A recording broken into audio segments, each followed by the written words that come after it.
Round table సమావేశానికి అధ్యక్షత వహిస్తున్న గవర్నీలు పూర్ణాని సాంబశివరావు గారు తర్వాత గవర్నీలు గోరకాంతారెడ్డి గారు, పెద్దలు గవర్నీలు ప్రొఫెసర్ రాఘగోపాల్ గారు, పెద్దలు గవర్నీలు ప్రొఫెసర్ కోరంరామ్ గారు, గవర్నీలు అంబేద్ గారు, గవర్నీలు తిరుపతిరావు గారు, గౌరవ భాస్కర్ గారు, మాధవి గారు, రమేష్ గారు, రఘునాథ్ గారు, రాజా గారు, మిగతా ప్రజా సంఘాల నాయకులు, పాత్రికేయులందరూ నమస్కారం. గతంలో జరిగినటువంటి హెడ్ క్వార్టర్స్ 2014-11లో డిసెంబర్ హెడ్ క్వార్టర్ కానీ, ఇటీవల నంబాల కేశవరావు గారు కానీ, నిన్న మన హిడ్మా కానీ, ఇవన్నీ కూడా బోర్డుకు వెనుకోవడం అనుమానాలు బలంగా కనబడతాము. అంటే అనుమానం లేదు. కాంగ్రెస్ పార్టీ ఈరోజు హింసని వ్యతిరేకిస్తుంది. నక్సలైట్ల పరంగా జరిగిన హింస అయినా, ఇవాళ పోలీసుల పరంగా జరుగుతున్న హింస అయినా రెండింటి కూడా ఖండిస్తుంది, వ్యతిరేకిస్తుంది. మానవానికి జీవించే హక్కు రాజ్యాంగం కలుగు చేసింది. ఎవరిని కూడా చంపే హక్కు మరొకటి లేదనేది స్పష్టం. ఇక్కడ హిడ్మా కానీ, కేశవరావు గారు కానీ, గణపతి గారు కానీ, వారందరూ కూడా నాయకులుగానే గౌరవిస్తారు. పంత వాళ్ళు ఎంచుకున్న పంత తుపాకీ పంత కావచ్చు, కానీ మనలాగే వాళ్ళు కూడా వీళ్ళ ప్రజల కోసం ఏదో పోరాటపడ్డారు. వాళ్ళు జీవితాలను త్యాగం చేసేస్తారు. రాజ్యాంగం ప్రకారం వాళ్ళు ఎంచుకున్న పంత ప్రభుత్వాలు కూడా బీద ప్రజల కోసం ప్రజల సంక్షేమం కోసం పోరాటపడ్డారు. అక్కడికి అమర్లేదు.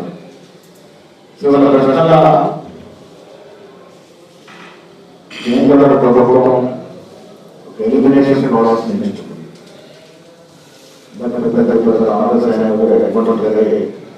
వాస్తవం ప్రభుత్వాలు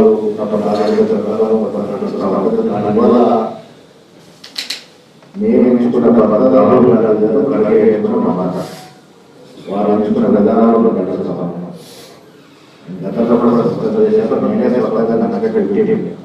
ఆస్తులు కోరుకున్నాను, ఎవరో ఇబ్బంది పడ్డాను. నేనే ఒక పెద్ద విజయం కానీ ఆడుతున్న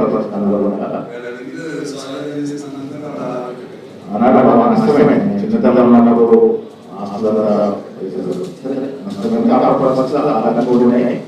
ఇవాళ వచ్చి మేము రఘునందన్ ఆలోచన హింసని ఏ పార్టీ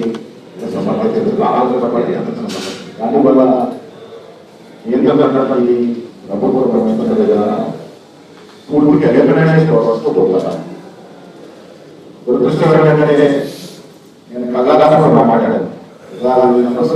ప్రకటించాలి, మీరు ఎలానే మాటగా ఆలోచిస్తారు. అమెరికా అధ్యక్షుడు అయితే పాకిస్తాన్ ప్రకటించినారు, ఆలోచించారు. పాకిస్తాన్ కలిసి ఇచ్చినటువంటి వెసులుబాటు మన పౌరులు అంతా బలమైనటువంటి మన జాతి పౌరులు కోరుకున్నప్పుడు దానికి మన ఎవరే మాట్లాడినా మనం ప్రధాన ఈ రకమైన మంచి ముఖ్యంగా ఏళ్ళ తరబడి ప్రజా జీవనంలో సర్వపోయి ఇవాళ ప్రజా జీవన సంస్థలో ఉత్సాహాన్ని బాగా ప్రకటిస్తుందయ్యా. వాళ్ళకి అవకాశం చేయడం కూడా వాళ్ళని పట్టుకొని వారి ద్వారా విధానాల సమాధానం ఈ జరిగిన చాలా అనుమానాలు ఉన్నాయి. ప్రజాశాస్త్ర ఇవాళ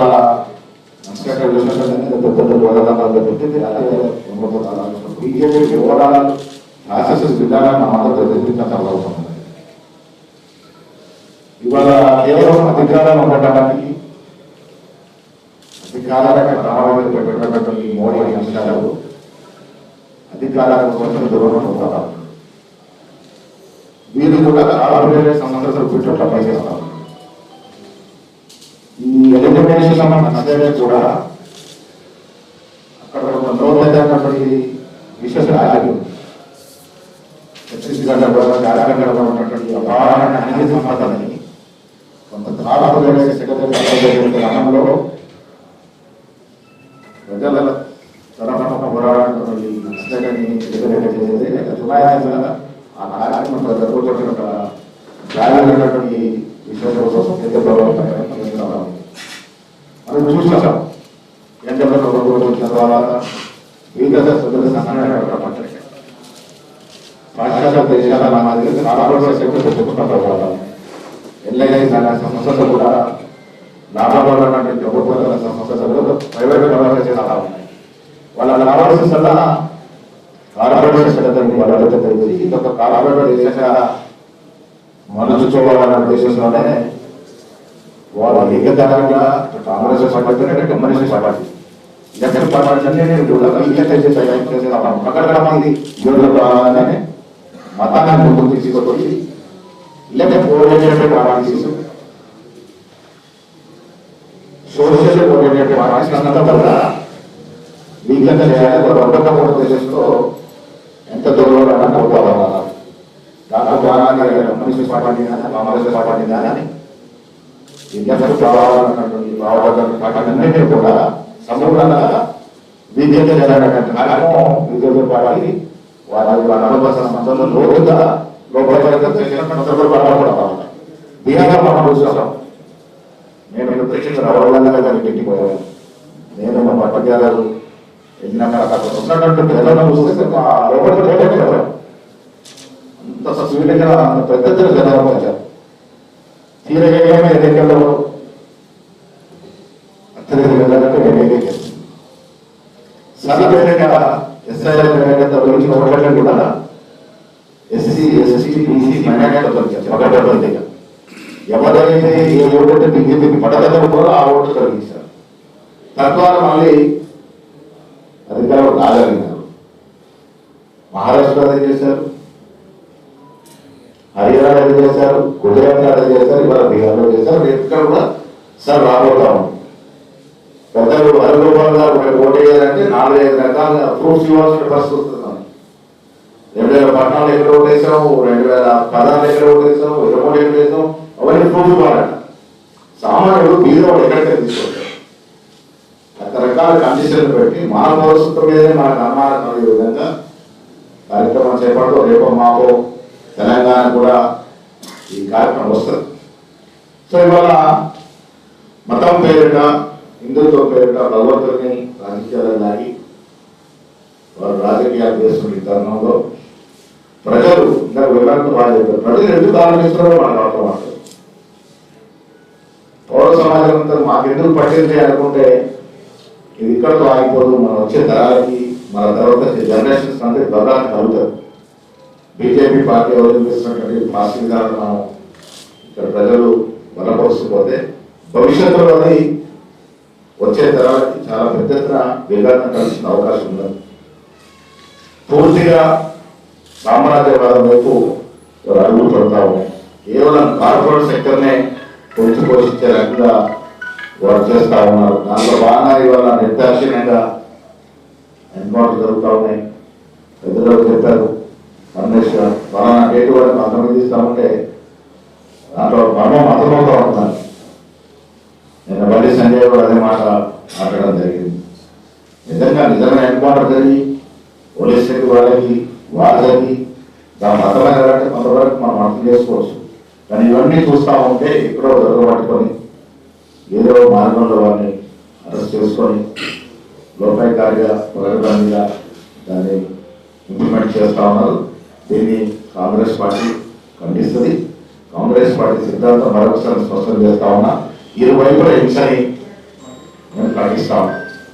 గతంలో కూడా వాళ్ళ పెద్దలు కోరన్న చెప్పినట్టుగా కొన్ని వేల మందిని పోలీసులు నక్సల్స్ చంపిన అటువైపు 2,000 మంది చనిపోయినారు. నక్సల్స్ వల్ల కూడా, నక్సల్ చేసిన హింస వల్ల కూడా 2,000 మంది చనిపోయినారు.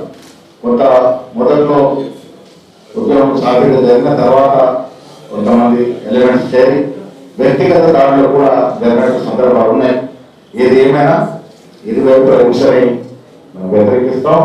ఇవాళ రౌండ్ టేబుల్ కాన్ఫరెన్స్ సరైన టైంలో సిపిఐ పార్టీ చేపట్టడం జరిగింది. ఇవాళ దేశంలో జరుగుతున్నటువంటి విధానాన్ని ఓవరాల్గా బీజేపీ పార్టీ తీసుకున్నటువంటి ఆర్థిక విధానాలు కావచ్చు, శాంతి భద్రతల విషయంలో తీసుకున్న నిర్ణయాలు కావచ్చు, పేద ప్రజలను అడ్డగిస్తూ కార్పొరేట్ సెక్టర్ దుర్నదాల్సిన విధానాలు కావచ్చు, ఇవన్నీ కూడా మనం వ్యతిరేకించాల్సిన అవసరం ఉన్నది. రాష్ట్ర ముఖ్యమంత్రి రేవంత్ రెడ్డి గారు కూడా నేను వచ్చిన స్పష్టం చేసినారు. ఇక్కడ చెప్పాము మార్నింగ్ కూడా చెప్పినా, నేను కాంగ్రెస్ కోరుతున్నా మాట చెప్పినా, డెఫినెట్గా మాట్లాడమని చెప్పినారు. గతంలో రాహుల్ గాంధీ గారు వచ్చినప్పుడు వారికి కూడా ఈ విషయాలను వివరించడం జరిగింది. తెలంగాణ ప్రభుత్వం కేంద్రంలో మా అధినాయకత్వం ఖర్గే గారు, రాహుల్ గాంధీ గారి యొక్క మార్గదర్శనం నడుస్తుంది. ఆ వైపున మా ప్రయత్నాలు డెఫినెట్గా ఉంటాయి. ఖమ్మంలో జరిగినటువంటి విషయంలో కూడా డెఫినెట్గా మాట్లాడతాం. వీళ్ళని త్వరగా దోషాన్ని పట్టుకునే ప్రయత్నం చేస్తాము. నేను చాలామంది ఇక్కడ పెద్దలు ఉన్నారు, ఎన్నో ఏళ్ళుగా ప్రజా పోరాటంలో ఉన్నటువంటి వ్యక్తులు ఉన్నారు. ఒక మాట మాత్రం స్పష్టంగా తెలుసుకున్నాను. కాంగ్రెస్ పార్టీ, కమ్యూనిస్టు భావాలు పార్టీలు, లెఫ్ట్ పార్టీలు ఐక్యంగా ముందుకు పోవాల్సిన అవసరం ఉన్నది. ఇలా బీజేపీ పార్టీ మతం పేరిట దౌర్భాగ్యం చదువుకున్న వాళ్ళు, పిహెచ్డీ చేసిన వాళ్ళు ఇలా మతం పుస్తులో మతలు పడతా ఉన్నారు. భగవంతుడు ఉండాల్సి కూడా భగవంతుడు ఉంటాడు. మేమందరం కూడా పూజ చేసుకునే వాళ్ళం. అంటే భగవంతుడి పేరిట భగవంతుడి రాజకీయాలు లాగి, భగవంతుడి పేరిట రాజకీయాలు చేస్తూ, భగవంతుడి పేరిట ఓట్లాడుతూ, మతం పేరిట రాజకీయాలు చేస్తుంటే చదువుకున్న వాళ్ళు కూడా గుర్తులు పడతా ఉన్నారంటే 10th ఫెయిల్ 7th ఫెయిల్ వాడేదో మతం పేరిట పోయడం లేదు. చదువుకున్న వాళ్ళు, బాగా చదివిన వాళ్ళు కూడా బీజేపీ వాళ్ళు చేస్తున్న, దేవుడి పేరు చేస్తున్న మోసానికి బలవుతున్న కారణంలో మేలుకోవాల్సిన అవసరం ఉన్నది. ఈ దేశంలో కాంగ్రెస్ పార్టీతో సహా కమ్యూనిస్టులకు కూడా బలపడాల్సిన అవసరం మళ్ళీ ఉన్నది. లోపాయికారిగా చాలా పగడ్బందీ యువలనే ఒకవైపు కాంగ్రెస్ మీద కానీ, ఒకవైపు కమ్యూనిస్టుని బలహీనపరిచేటువంటి కార్యక్రమాలు బీజేపీ పార్టీ చాలా పగడ్బందీగా చేస్తూ ఉన్నది.